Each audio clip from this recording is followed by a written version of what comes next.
Seva benar-benar meninggalkan rumah besar keluarga Atalarik. Atshan pikir dengan niatnya untuk bertanggung jawab dengan menikahi Seva, maka ia akan bisa menebus kesalahannya. Ternyata tidak. Seva tetap pulang. Bahkan Arik lagi-lagi mengusirnya dari pembicaraan keluarga dan tidak boleh keluar apalagi menampakkan wajah di depan Seva.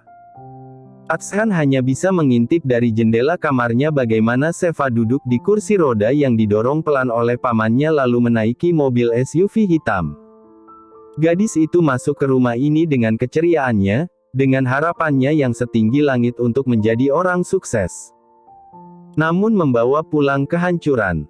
Mulai hari ini, Seva tinggal sama kita sebagai keluarga. Mungkin hal yang paling disesali Seva adalah masuk ke rumah ini sebagai keluarga. Sesal Atshan dalam hatinya. Seva sangat membencinya. Seva yang masih suci telah ia sentuh dengan liar tanpa perasaan. Bahkan sekarang Atshan baru sadar kalau ia tak pernah sekasar itu dengan Alea. Ia memperlakukan Seva sungguh. Air mata pria itu menetes tak terasa jika teringat wajah Seva malam kemarin. Atshan mengepalkan kedua tangannya. Bagaimana ia bisa sebiadab itu? Bagaimana tanpa ada rasa sesal ia bahkan mengancam Seva agar tak membuka mulut akan dosanya. Ia punya ibu, ia mencintai ibunya, ia punya kakak dan adik perempuan. Bagaimana ia bisa sekejam itu? Ya Tuhan. Bahkan Atshan keluh menyebut nama Tuhannya teringat berapa banyak dosa telah ia perbuat. Netra abu itu memandang tak berkedip ke arah di mana mobil SUV hitam membawa Seva pergi dari rumah. Sesekali bulir air mata itu menetes turun kala ia mengerjap. Dan Atshan terkejut saat ayah dan ibunya pun masuk ke dalam mobilnya untuk mengikuti mobil di depannya. Apa mama papa ikut? Atshan lalu keluar dari kamarnya dan turun menuju ruang tamu di mana keluarga besarnya masih berada di sana. Sekilas ia melihat Evelyn yang digendong Prima ingin ikut papa dan mamanya. Namun Prima dan Ophelia membujuk Eve agar tak merajuk dan akan diajak menginap nanti di rumah mereka. Widya yang pertama kali melihat Atshan turun. Oma harap sekarang, kamu gak lagi mikirin gimana caranya perempuan gak baik itu balik dari Jerman apalagi mikirin gimana caranya nyalurin hasrat kamu. Atshan bagai tertampar mendengar wanita yang ia sayangi setelah sang ibu itu bicara keras padanya. Ia memang lahir di atas bantal emas hingga satu ucapan keras saja sanggup menusuk jantungnya. Ada satu banyak hati yang terluka karena perbuatan kamu dan tugas kamu sekarang, perbaiki itu semua. Jadilah laki-laki sejati yang menggunakan akalnya bukan nafsunya. Satu persatu anggota keluarganya pergi dari sana dengan tatapan kecewa.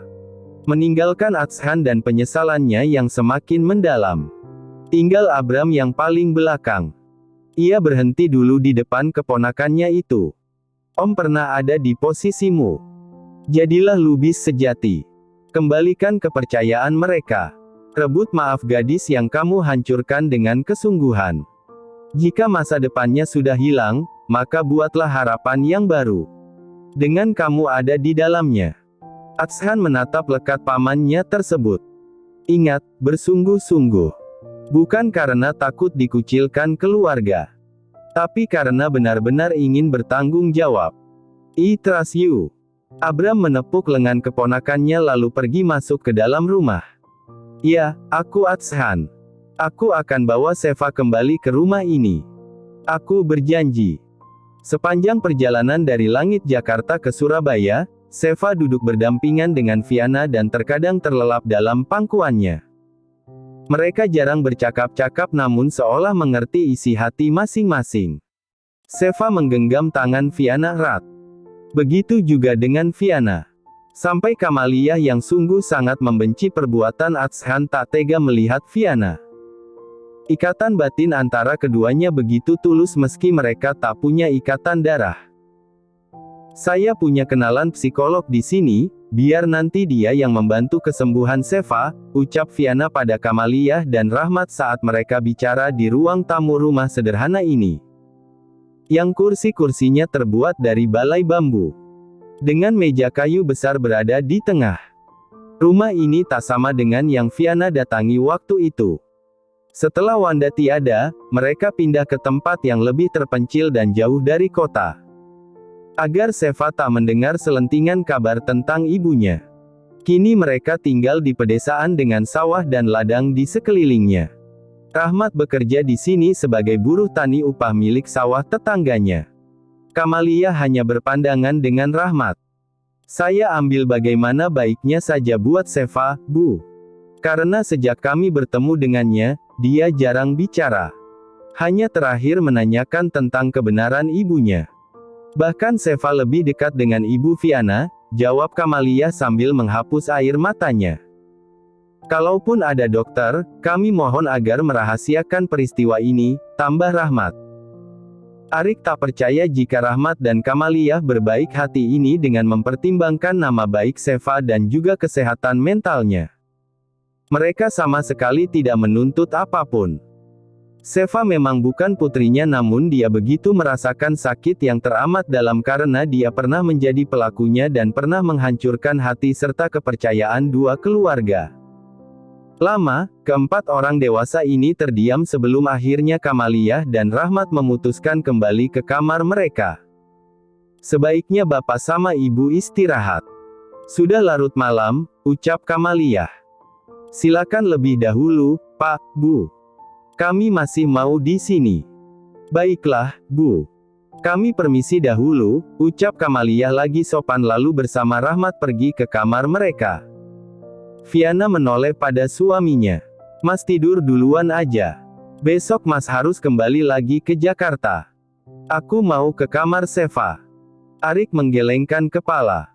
Pasti kamu gak istirahat, Yu. Mas mau mastiin kamu juga tidur. Mas mau nungguin di kamar Sheva juga. Arik dan Fiana terkekeh sebentar lalu tak terasa menangis lagi. Arik membawanya masuk dalam dekapan. Karma ini berjalan, lirih Arik. Namun Fiana menggelengkan kepalanya.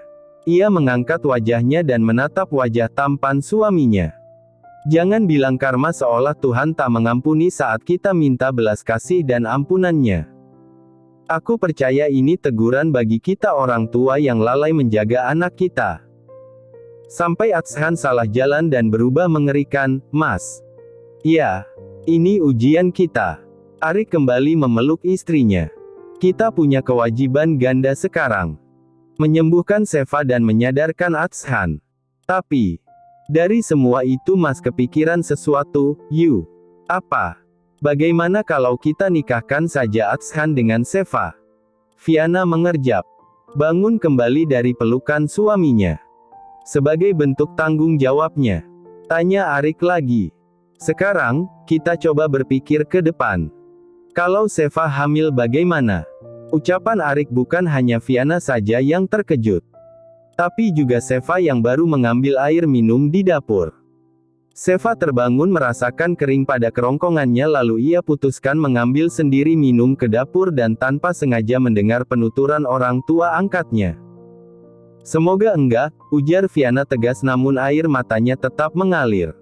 Bukannya kamu mau Sheva jadi anak kita? Justru aku gak mau dia nikah sama Atshan, Mas. Mas tahu. Sampai sekarang aku gak habis pikir sama Atshan. Dia hidup seperti suami istri sama perempuan itu. Apa kita tahu kalau perempuan itu sehat? Gimana kalau Atshan terkena penyakit? Dan paling parah, gimana kalau Sheva juga kena? Sheva memegang dadanya yang terasa berdebar kencang mendengar ucapan Fiana. Kalau tahu Atshan begini, aku lebih baik gugurkan dia waktu tahu pertama kali hamil. Ayu, sadarlah.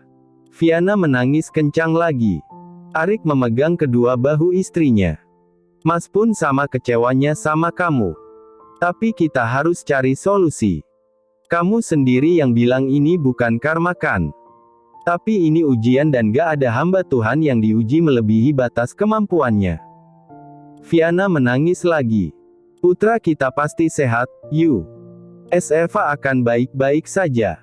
Lagi, Sheva meneteskan bulir kesedihannya. Bukan hanya ia yang terluka namun juga kedua orang tua berhati mulia itu. Ia sakit, Ia sangat benci mendengar nama pria yang merenggut masa depannya dan ternyata keduanya pun sama sepertinya. Padahal mereka orang tua kandungnya. Ya, tapi menikah bukan solusi yang tepat, Mas. Setelah masa penyembuhan dan Seva pelan-pelan bisa mengobati traumanya, aku akan buat Seva jadi wanita mandiri yang pintar yang menatap masa depan lebih baik dan mencapai cita-cita sesuai dengan keinginannya. Aku akan carikan jodoh yang baik buat Seva. Tapi, bukan Atshhan. Seva kembali ke kamarnya dengan diam-diam agar tak terdengar langkahnya oleh Fiana atau Arik. Merebahkan dirinya di atas tempat tidur, netra coklat miliknya hanya menatap langit-langit kamar. Ini hal paling sering ia lakukan sejak mengalami peristiwa pahit itu. Menyendiri dengan pikiran kosong yang tak terpengaruh kata-kata orang di sekelilingnya. Ia cenderung pasif dan tak ingin banyak bicara. Bahkan hanya untuk sekedar menangis lagi. Seluruh kekecewaan, rasa sakit dan air mata telah ia habiskan malam itu. Beberapa hal mulai memenuhi pikirannya lagi kini. Pendidikan dan masa depannya, menikah, hamil, tanggung jawab, kekecewaan dua keluarga, risiko penyakit. Seva menutup rapat-rapat netra coklatnya dengan kedua tangan yang mengepal erat. Fiana merapikan pakaian suaminya yang hanya 2 setel itu lalu ia masukkan dalam tas kecil. Setelah 2 hari di sini, Arik memutuskan untuk kembali ke Jakarta. Evelyn yang tinggal bersama Ophelia, menangis terus. Arik harus pulang. Apalagi sekarang Arik kembali menghandle Some setelah Atshhan tidak diperbolehkan lagi ke kantor. Namun Fiana masih tinggal di rumah Kamaliah. Sebuah mobil BMW Silver dengan driver dari perusahaan Lubis, sudah bersiap menjemput Arik. Yang akan mengantarnya ke bandara. Arik memeluk serta mencium kening istrinya saat mereka akan keluar dari kamar. Kabari jika sudah sampai ya, Mas. Arik tersenyum. Ya, boleh Mas bertemu Seva. Fiana tertegun sebentar lalu menganggukkan kepalanya dengan netra abu-abu yang berkaca. Keduanya lalu bersamaan masuk ke dalam kamar Seva. Di mana gadis itu sedang duduk membaca buku di meja belajar kecil yang berada di bawah tepian jendela. Boleh ibu masuk? Pandangan Seva teralih dari halaman buku ke arah ibu angkatnya yang perlahan masuk ke dalam kamarnya. Ia tak sendiri rupanya. Ada Atalarik mengikut di belakang. Seketika, kesedihan menerpa Seva. Ini pertama kalinya ia bertatapan langsung dengan pria parubaya itu lagi. Kata-kata Arik yang terucap malam itu, terngiang lagi di benaknya. Kenapa saya tidak pernah mau memandang wajahnya? Kenapa saya selalu acuh padanya? Karena setiap kali saya melihat wajahnya, saya melihat kematian yang seharusnya untuk saya, tapi merenggut nyawa ibunya. Alasan yang akhirnya Seva ketahui di balik sikap dingin Atalarik padanya itu. Udah sarapan? Tanya Fiana pada Seva yang dibalas anggukan gadis itu. Kamaliah menyiapkan bubur kacang hijau untuknya dengan ketan hitam tadi pagi. Fiana tersenyum. Nanti siang kita ke rumah sakit ya. Kita ketemu sama dokter. Kebetulan dokternya teman ibu. Terlihat jika Seva mulai gelisah dari raut wajahnya yang berubah. Arik dan Fiana memahami perubahan wajah pada Seva itu. Dokter Silvana itu teman ibumu. Kami yakin Dokter Silvana bisa jaga privasi dan kenyamanan pasiennya. Takut-takut Seva melirik pada Arik. Bukan kalimat Dokter Silvana yang menggil perhatian, tapi saat Arik mengatakan, ibumu. Rasanya seperti seorang ayah yang bicara dengan putrinya. Tapi maaf, Bapak gak bisa nganterin. Bapak pulang dulu ke Jakarta ya. If nangis terus, tambah Arik lagi.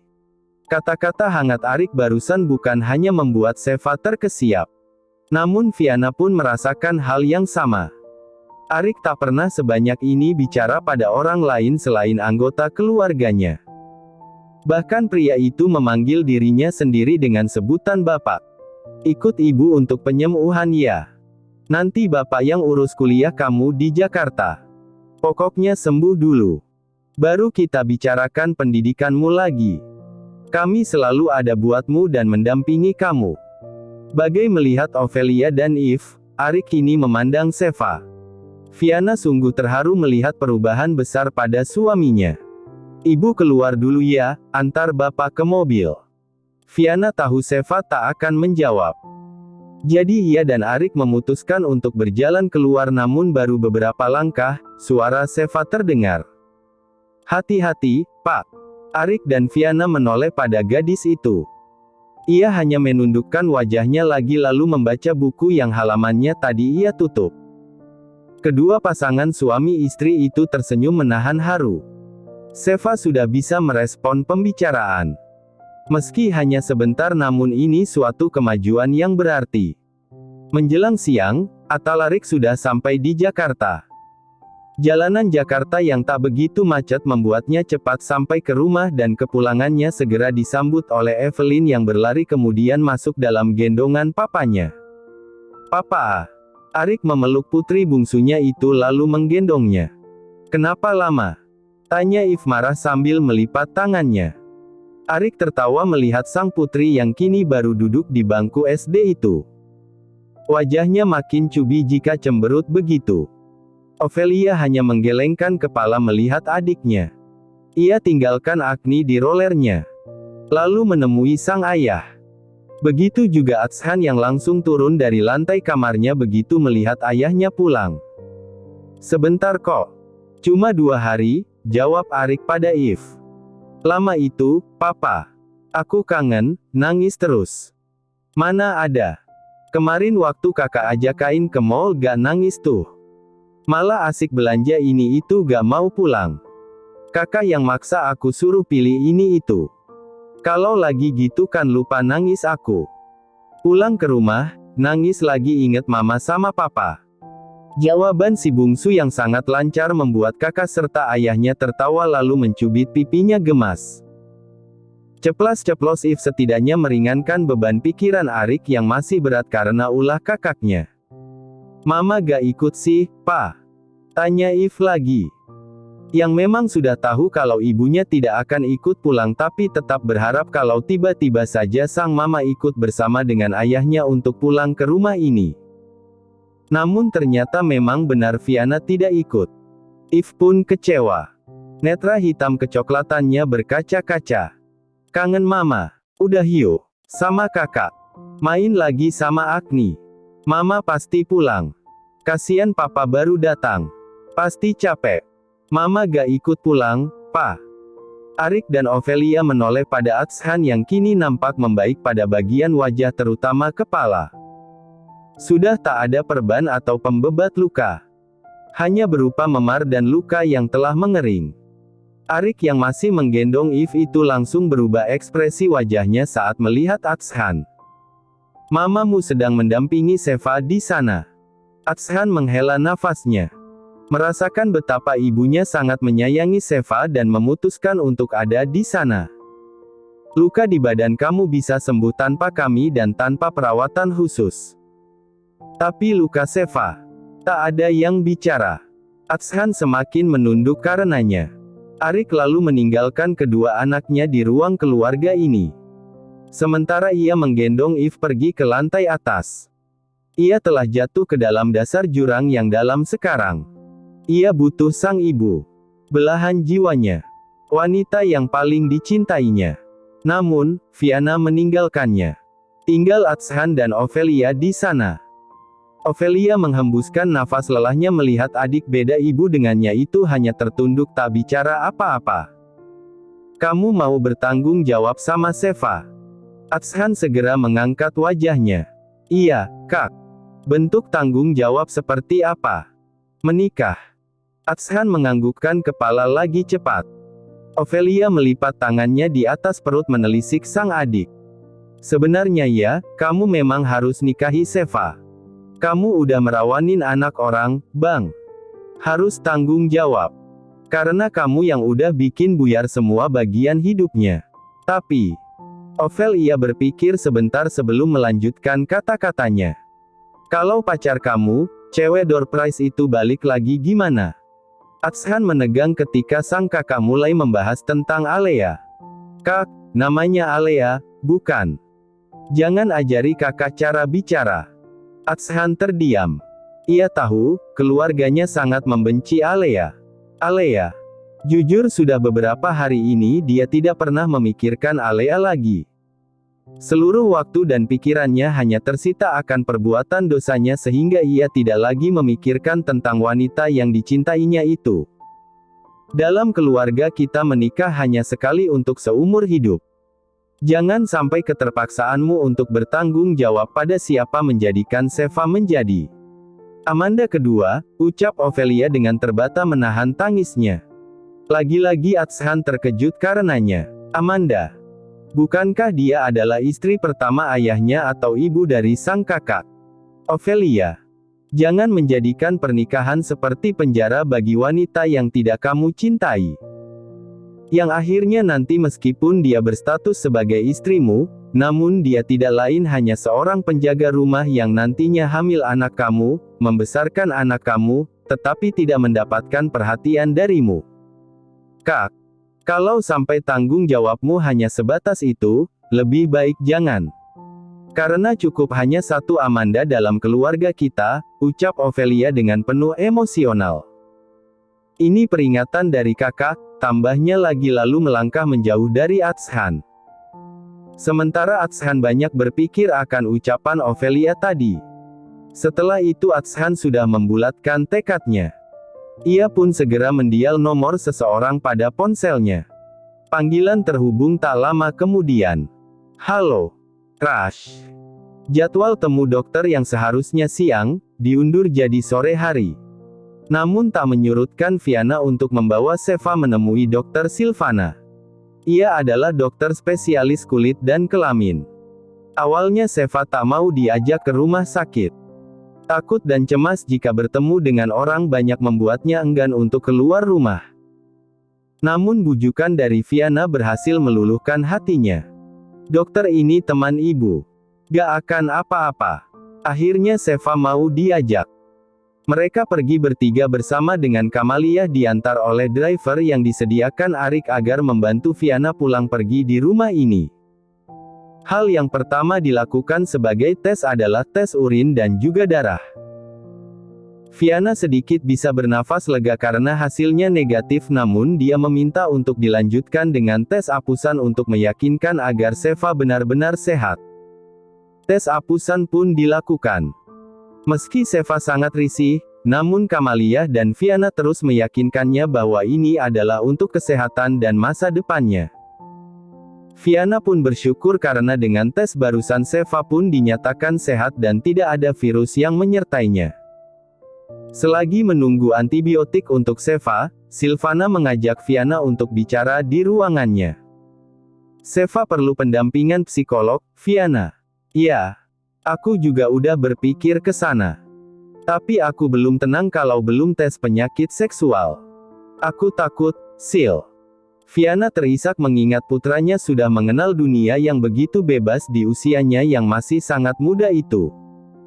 Sorry, apa Atshan dia sering gonta-ganti pasangan? Tanya Silvana. Pada saat Viana datang kemari, dia mengatakan kalau Sheva adalah korban pelecehan seksual dari Atshan. Ketika pertama kali mendengarnya, Silvana shock. Ia tak percaya bagaimana mungkin seorang Atshan yang ia kenal anak yang sopan, penurut dan sangat terdidik karena dia mengenal Atshan sejak kecil bisa melakukan hal yang tercela seperti itu. Aku gak tahu, Sil. Yang aku tahu dia berhubungan dengan bebas sama pacarnya dan pacarnya itu ternyata bukan perempuan baik-baik yang bisa tidur sama laki-laki lain selain dia. Silvana melongok karenanya. Aku aja baru tahu beberapa hari belakangan setelah 3 tahun dia berhubungan sama perempuan itu, ucap Viana lagi. Ya Tuhan. Atshan. Sayang sekali kamu, nak. Sorry, Vi. Anakmu ini bodoh atau apa? Viana menggelengkan kepalanya lagi sambil menangis. Ia sudah kehabisan kata-kata untuk mengungkapkan perasaannya sebagai seorang ibu terhadap kelakuan putranya. Aku cuma berharap kalau Atshan main aman dan sehat. Dia tumpuan Mas Arik sama papa aku, Sil. Dia harapan keluarga kami. Kami sangat antusias dan menaruh harapan besar padanya. Aku gak tahu kalau dia bisa rusak hanya karena perempuan yang dari gaya hidupnya saja sangat-sangat. Fiana tak bisa melanjutkan lagi kata-katanya. Sebagai seorang perempuan dan juga ibu, Silvana begitu mengerti akan apa yang dirasakan oleh Fiana karena mereka bersahabat meskipun beda kota namun sesekali bertemu ketika hari raya atau ada pesta di antara keluarga masing-masing. Atshan sudah terlepas dari perempuan itu. Entahlah. Yang aku tahu, dia ke Jerman. Setelah Atshan memaksa untuk melamar perempuan itu dan ingin menikahinya lalu kami nggak setuju, mungkin Atshan frustasi atau nggak tahu kenapa sehingga dia melampiaskannya pada Seva. Silvana terdiam sebentar mendengarkan aturan dari Fiana tersebut. Apa Atshan kelihatan yang menyesal? Ya. Dia berulang kali meminta maaf. Bahkan dia ingin menikahi Seva sebagai bentuk tanggung jawabnya. Tapi aku masih fokus sama kesembuhan Seva. Boleh aku kasih saran, Vi? Tapi untuk hari ini kamu harus diskusikan sama suamimu dan juga terutama sama Seva. Fiana mengerutkan keningnya ketika Silvana mengucapkan hal itu. Saran apa? Kamalia dan Seva yang menunggu Fiana di depan apotek, menoleh pada wanita cantik itu ketika dia datang sambil tersenyum. Lama ya nunggunya? Enggak, Bu. Obatnya juga baru selesai, tunjuk Kamalia pada bungkusan putih yang berisi antibiotik dan obat-obatan yang lain racikan dokter. Fiana tersenyum pada keduanya. Yuk pulang, kita beli jajanan dulu ya. Mau hujan, Bu? Fiana terekekeh mendengarnya. Hari sudah sore menjelang malam dan rintik-rintik gerimis sudah mulai turun. Kita kan di mobil. Gak akan kebasahan. Nanti turun pakai payung, hibur Fiana yang begitu lekat ditatap oleh Seva. Ketika wanita itu akhirnya memutuskan untuk pulang dari rumah sakit dan mencari jajanan untuk nanti di rumah.